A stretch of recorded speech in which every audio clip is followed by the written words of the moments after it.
తక్కువ. కానీ ఈ జాబ్ క్యాలెండర్లో చెప్పిన దాంట్లో ఏ ఒక్క నోటిఫికేషన్ కూడా రాలేదు. ఐటమ్ నెంబర్ 5 మీరు చూస్తే ఇక్కడ ఏమన్నారంటే engineering and other post Transco NPDCL ఎస్పీడీసీఎల్లో అక్టోబర్ 24 నోటిఫికేషన్ ఇస్తామన్నారు. అక్టోబర్ 2024 పోయింది, 2025 వస్తుంది కానీ నోటిఫికేషన్ రాలేదు. రెండవది gazetted category engineering services October 2024లో నోటిఫికేషన్ ఇస్తామన్నారు.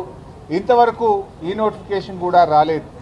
అదేవిధంగా గ్రూప్ 1 ప్రిలిమినరీ అక్టోబర్ 2024లో ఇందులో ముఖ్యంగా అసిస్టెంట్ కన్జర్వేటర్ ఆఫ్ ఫారెస్ట్ ఉద్యోగాలకు నోటిఫికేషన్ ఇస్తామన్నారు. ఈ నోటిఫికేషన్ ఇంతవరకు రాలేదు.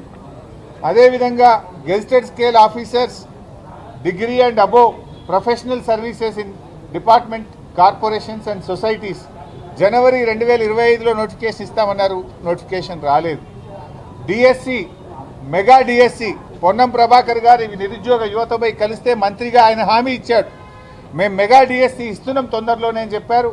అసెంబ్లీలో పెట్టిన జాబ్ క్యాలెండర్లో కూడా ఫిబ్రవరి 2025న మెగా డిఎస్సికి పిలుస్తామని చెప్పారు. నోటిఫికేషన్ ఇంతవరకు రాలేదు. అదేవిధంగా ఫారెస్ట్ బీట్ ఆఫీసర్స్ ఫిబ్రవరి 25న నోటిఫికేషన్ ఇస్తామని చెప్పారు. ఇది కూడా రాలేదు. ఎస్ఐ కానిస్టేబుల్స్ ఉద్యోగాలకు ఏప్రిల్లో నోటిఫికేషన్ ఇస్తామన్నారు. అది కూడా రాలేదు. ఏది రాలేదు. మీరు పెట్టిన జాబ్ క్యాలెండర్లో ఒక్క నోటిఫికేషన్ కూడా రాలేదు.